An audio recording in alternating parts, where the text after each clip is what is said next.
full weight on them. I I continued it's to been a the month, next building hasn't with a it? larger building looming Well, larger at the end of the street. It looked I like it was took an over old that church. country There was the and rough I moved shape to of a a new steeple country that had partially collapsed. in a new city now. I turned and flashed my light back to the I'm street to keep born. the hunters back. When I stepped up to the window of the next building and shone my light inside, I found bones. Piles of bones. Most looked like they were from smaller animals, but there were larger ones interspersed with them. I was sure that I had spotted a couple of human femurs. I tried my radio again, but it still wasn't working. The vibration in the air was getting stronger.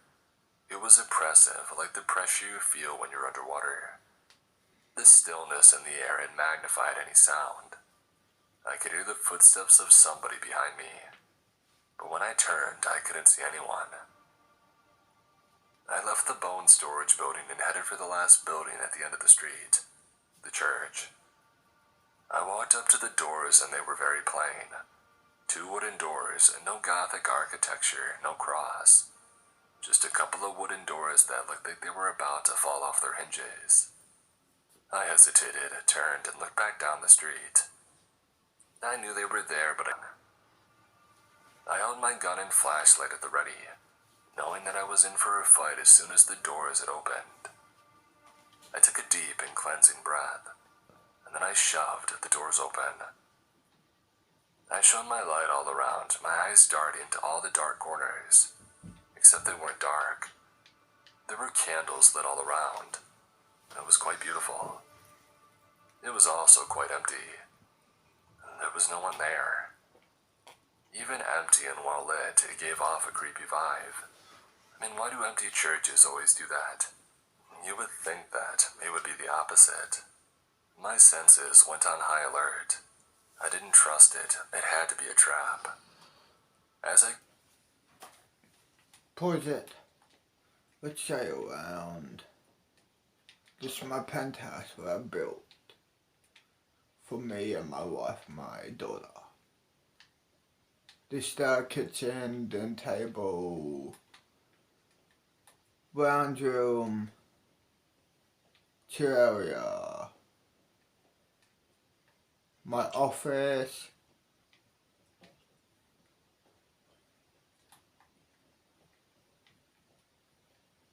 my wife's room. No, spare bedroom, my room. My wife and my daughter get to have their own little room down there, pretty much. So, yeah.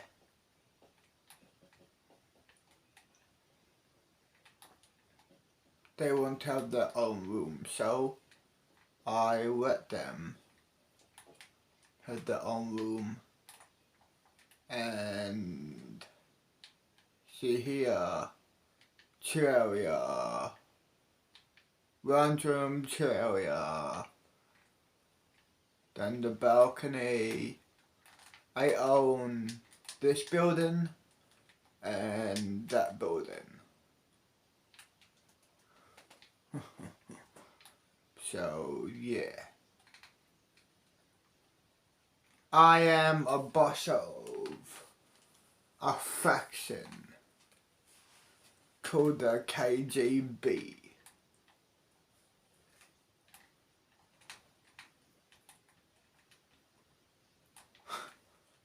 We basically do, you name it, we do. Smuggling, picking up survivors, raiding other survivors' base. You know, the what? And the apocalypse.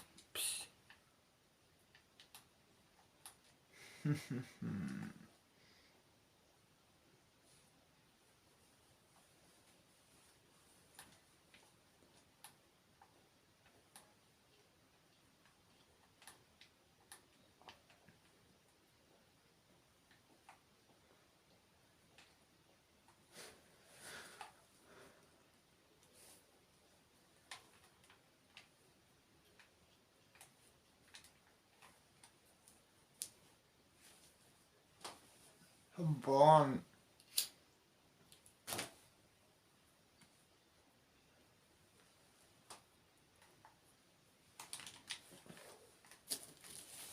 The barn may as well.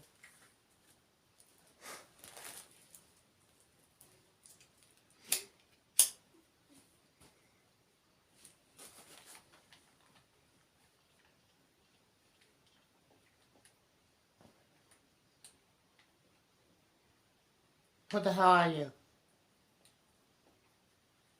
Do not come any closer. What are you doing here? I was gonna say the same thing to you.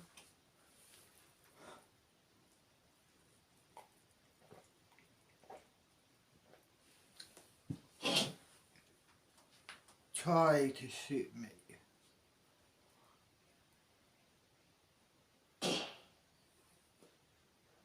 Yeah, it goes right through me. Try it again.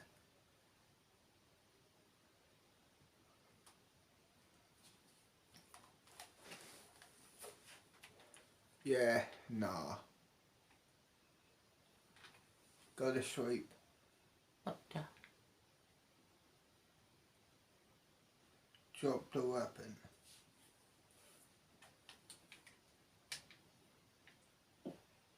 Yeah, come with me.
Wakey wakey.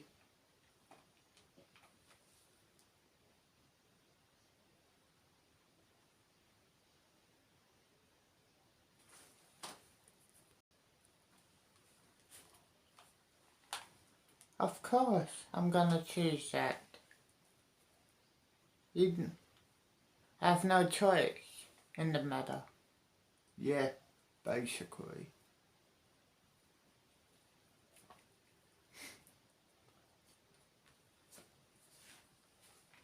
Well, come on. Press play. Continued to scan back and forth, looking for any hiding spots among the pews. I noticed that there was one person there. In the first pew, bent over so I could barely see them. I slowly made my way forward, head on a swivel as I approached the lone figure. When I was nearly there, it looked like they were barely breathing. I came around in front of the creature and I aimed my gun. She looked up at me. She was naked and her hands and mouth were bound. As soon as she saw me, she started screaming into the gag, and I would have a good view of anybody or anything what's your chasing name? me. Ruby. It didn't take long until I heard footsteps behind. 8 years old. They sounded more like a pack of dogs chasing me. I glanced back and sure enough, there were half a dozen deformed creatures in hot pursuit against the backdrop of the church engulfed in flame. I took some solace in the fact that at least some of the unnatural things must have burned up in the blaze. I had a stitch in my side and my leg muscles burned, but I didn't dare slow down. Even at the speed that I was running, they were catching up. I wasn't sure if I would make it to the truck before they got me. It was going to be close. I reached the truck and breathed a sigh of relief that I had unlocked it. By the time that I got the keys in the ignition and started it, they were on me. I locked the doors and slammed it into reverse as the first body flew into my windshield, shattering it.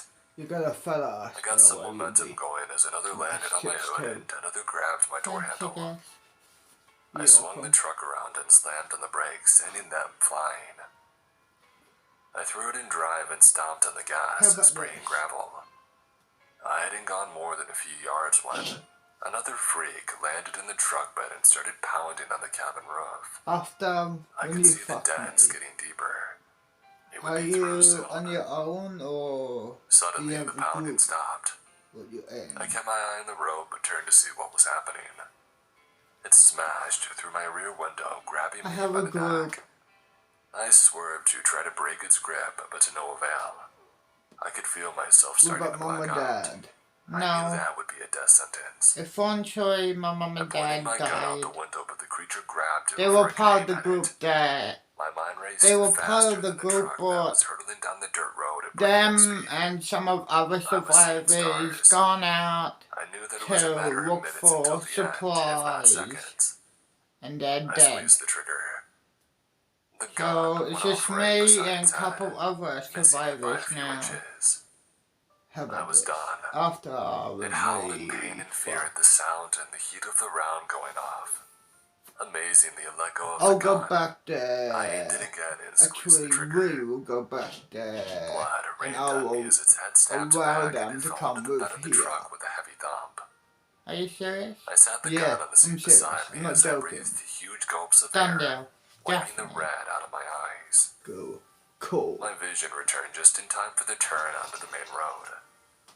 The tires screeched as they bit into the asphalt on the way to the ranger station. I got there shortly after sunrise, pulled into a parking space and sat back in the seat. Exhaust. Pause it.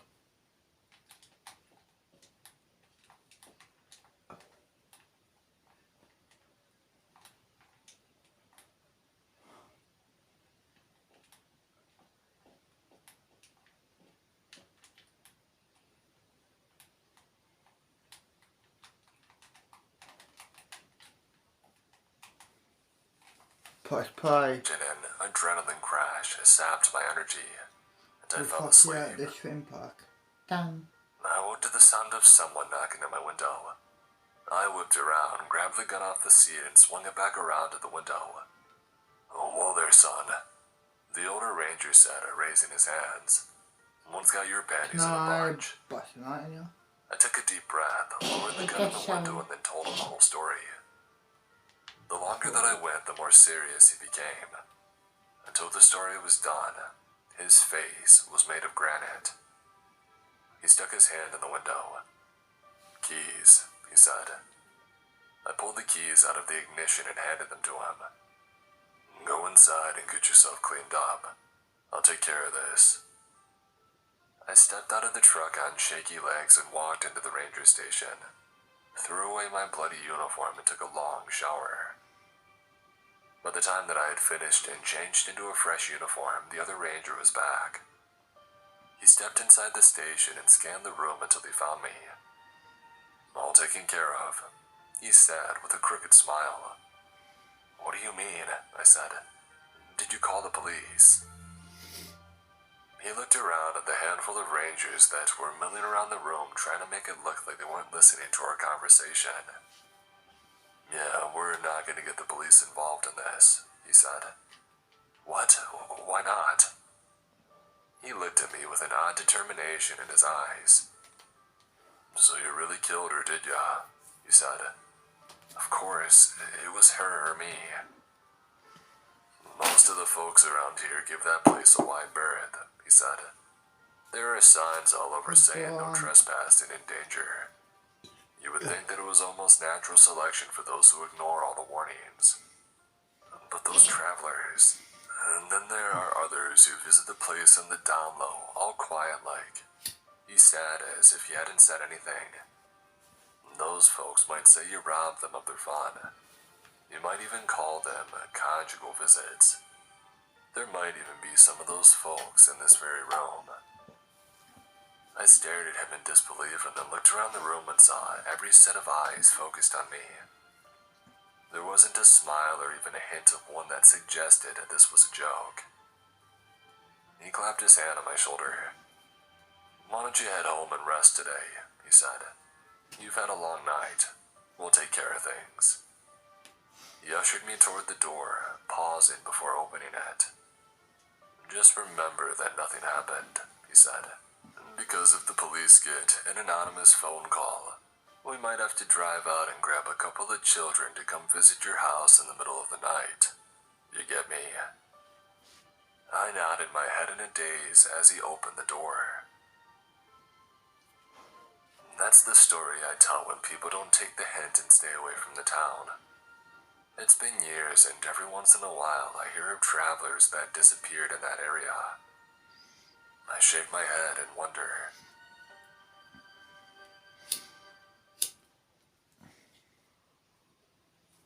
Is there anything spookier than missing a great sale? We don't think sometimes. What?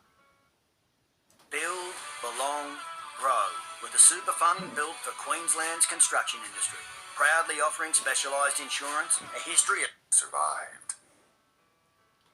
For months after his disappearance, I had the same reoccurring dream. My grandfather, Chester Middleton, would be standing in the corner of the fields behind his house, his back turned to me. The night sky, a gray-black and covered in clouds that rushed by, as if they had been previously recorded and now the video was played in fast forward. He had gone missing a few months ago, and there had still been no sign of him or his body being found. "Grandpa," I said, waking up behind him, shivering and barefoot. "You're back." "Not yet, Johnny," he said in his usual slow way. It was strange to have a conversation with someone's back, and I had to lean forward to hear his quiet words. "But soon I will be. You will find me and bring me home." "But how could I find you? It's so dark here," I said, squinting just to make out his silhouette. I moved closer to him. "You'd be surprised at what you can find if you go looking in dark places," he said. "And some of those things will also find you." He turned then, showing half of his face blown off, the teeth and bone below showing off his eternally grinning skull. "Look at how much they've changed me, Johnny. Look." He rubbed both of his gnarled, calloused fingers over his face, a gesture that I had seen him do countless times. A waterfall of red had dripped down his body from his half-missing face, but the strange black soil where he stood drank up every drop instantly, leaving no trace at all. I awoke, screaming and covered in sweat. I ripped the covers off and jumped out of bed pacing, looking out the window into the fields behind the house. I expected to see his shadow there, just like in the dream, but What was that? it was only dark fields extending on for acres. Fluffy tail. As time went on, this nightmare became a daily burden. I became afraid to go to sleep, and when I did fall into an exhausted Call me slumber, daddy. I would always wake up Call me screaming. daddy from now on. The dream became longer, and at the end, my grandfather would always point to a trail in the corner of the field. Cool. One that never existed as long as I had been Good. living at that house. Sometimes it would start to rain, fire, or the trees along the borders of the field would begin to drip that red all over the ground. White rotted hands often reached out of the trail, grasping at anything and everything yet finding no purchase. I tried taking sleeping pills, opioids, cannabis, heavy doses of alcohol, and whatever else people said would give me a dreamless and peaceful sleep. But none of it worked. I lost weight, dark circles began to appear underneath my eyes, my face becoming more and more gaunt with the passing of the weeks. Even in my waking hours, I still saw my grandfather's face, the skull underneath, frozen in the endless smile of the dead. It became so bad that I began to consider things that I would have never thought of before, One of my friends from college had been heavily interested in the occult, eventually joining a secretive group known as the Golden Dawn, who were supposed practitioners of black magic. I called him up on FaceTime one afternoon, nearly hallucinating from sleep deprivation. The light seemed much brighter and I became tired after doing nearly anything. I went to work in a So, fugue-like state, Do you and the smoke days all weed? blended together into one never-ending Yeah, I hallucinatory do. delirium. What about smoke? Johnny, Yes. buddy, how you Cool. doing? My Did you friend burn Nathan the said in a calm, smoke to a detached couple of demeanor that he nogs? nearly always used. Keep this You one look at a the little rough around the spare. edges. Thank Not you. good, I said, You're explaining how my grandfather had Love you, gone Daddy. missing, Love you, until my Pop. reoccurring nightmare of the Ruby, secret trail Ruby. that plagued me for weeks straight. Is this the house that your grandfather left you? The one where the small private graveyard was built on the border of the property. I paused, trying to remember if Nathan had ever been here to visit me. My mind moved sluggishly, and memories came slowly to me now. And then I remembered that he had visited me once here during our first year at college. How did you remember that? I asked him, genuinely curious for the first time since beginning this conversation. He laughed. Don't you know who's buried there? Is it kind of famous or more likely infamous? He said. I shook my head. I have no idea what you're talking about, I said. Well, it was long before either you or I were born, back in the early 1900s. A farmer there had killed his whole family one night.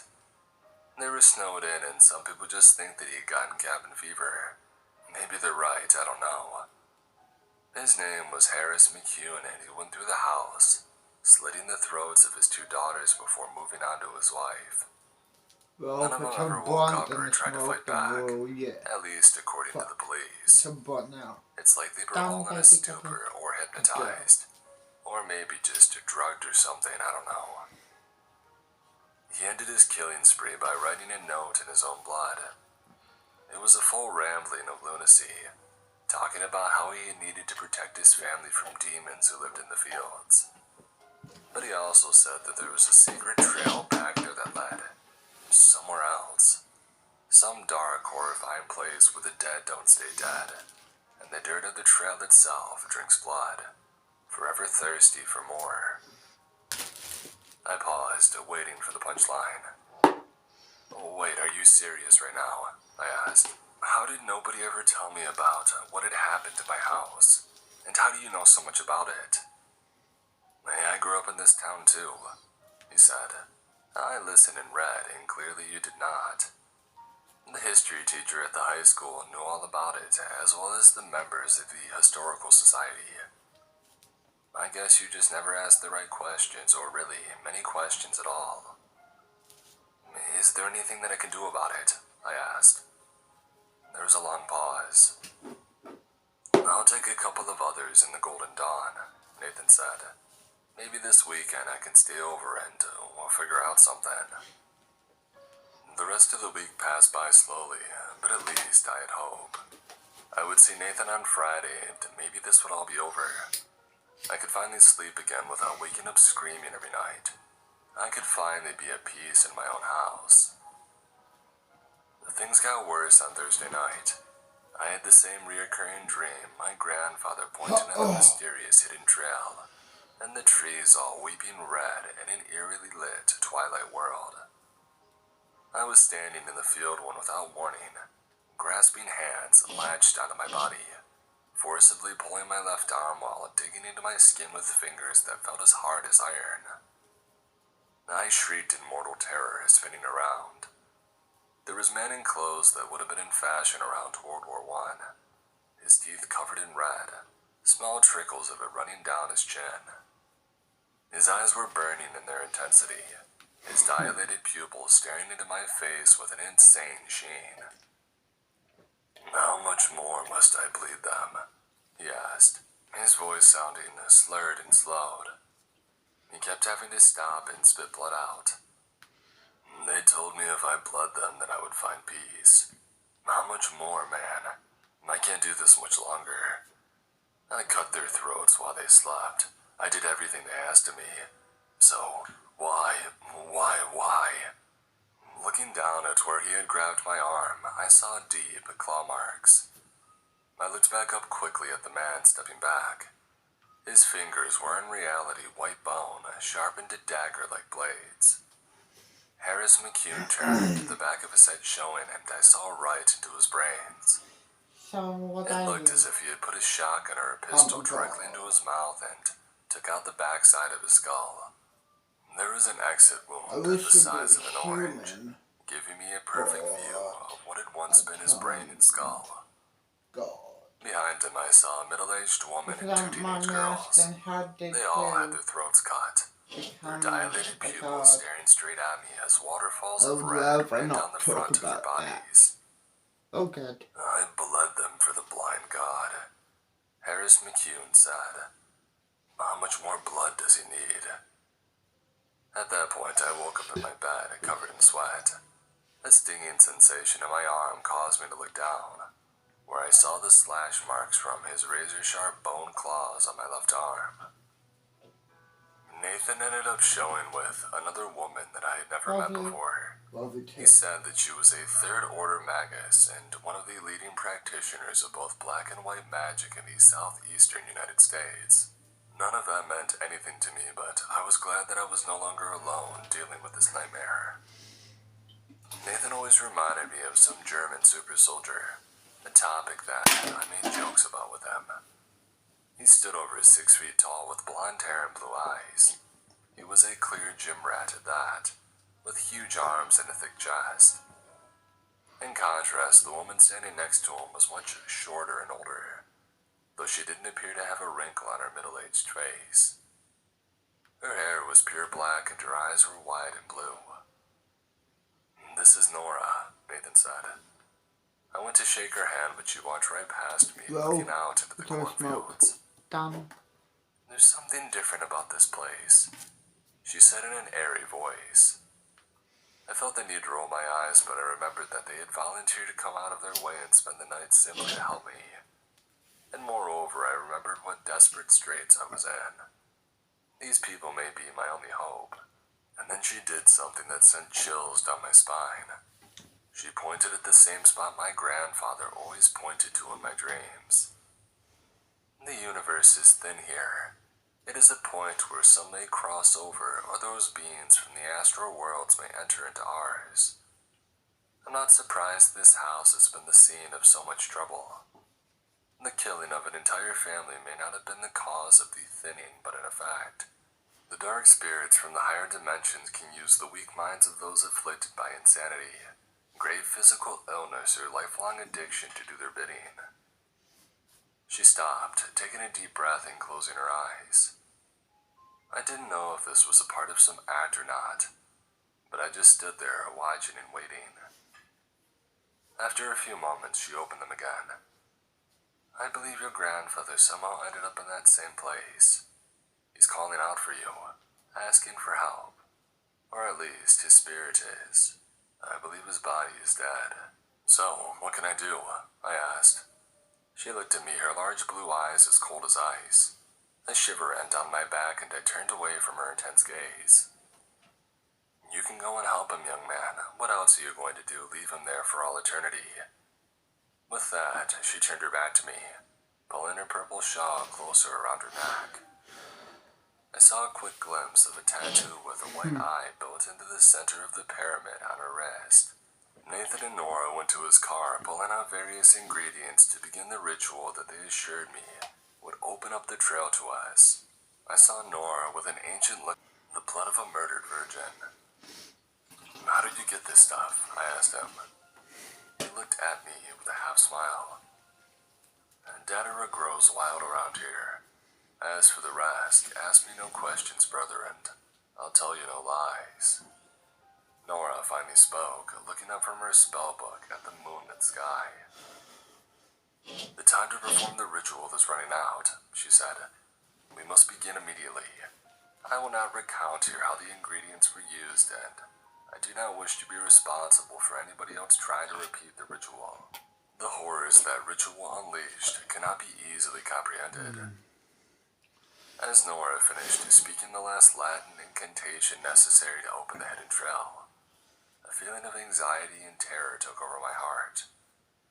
I wish that I could just run away at the moment and never come back to this cursed house, but it was just the house I knew. My grandfather might be out there, and if so, I needed to help him. One moment I was looking at the thick wall of bushes, ferns, and swampland. As soon as I blinked my eyes, a trail was there with soil as black as obsidian. I took a step back, falling on my back as I tripped over a candle. It's okay, Nathan said, bending down to give me a hand. The ritual worked perfectly. We've opened the pathway. I looked up, squinting and peering down the black trail. Everything looked strange. The trees were not native to this region. They had dark red bark and thorns ran all up and down their exterior. Their leaves were curved into the shapes of a scythe, and the strangest of all, they exuded a resinous sap that trickled down their bark, a sap that looked like thick and dark blood. Nathan reached into his pack, pulling out 2 pistols. He handed one to me, giving me his crooked half-smile. Just in case, he said simply. I took it, making sure the safety was on. He handed me a simple chest holster as well, which I'd put on over my shirt. Nathan had an identical one under his jacket already, which he used to holster his pistol. Picking up his bag, he nodded at Nora and me. All right, let's do this, he said excitedly. Nora shook her head. Ready, baby? You better Yes, tamp down your Daddy. glee, young man, I'm she ready. said. Good There are girl. things along... Pause it.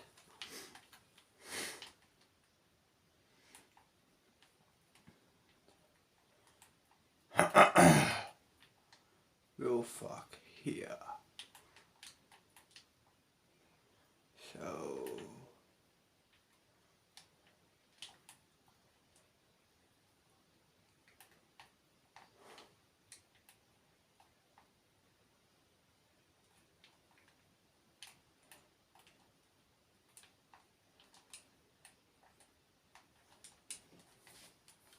So here. Or over here. that what we'll do? Cool.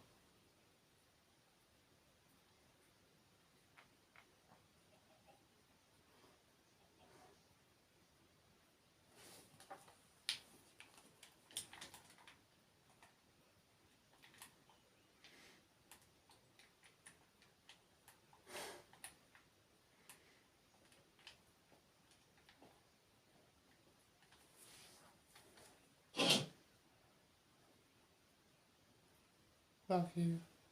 Love you too.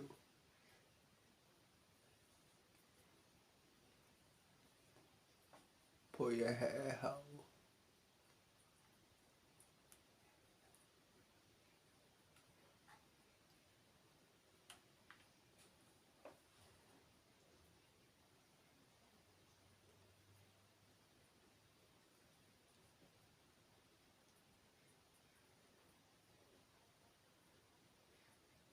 Actually, turn around. Got it? Since you're young, I'll just run this way. Fair enough. Sean, you can... I'll do it off camera. Got it. Well, pull your hair. I'll get you pregnant off camera, but right now I'm gonna do anal. All good.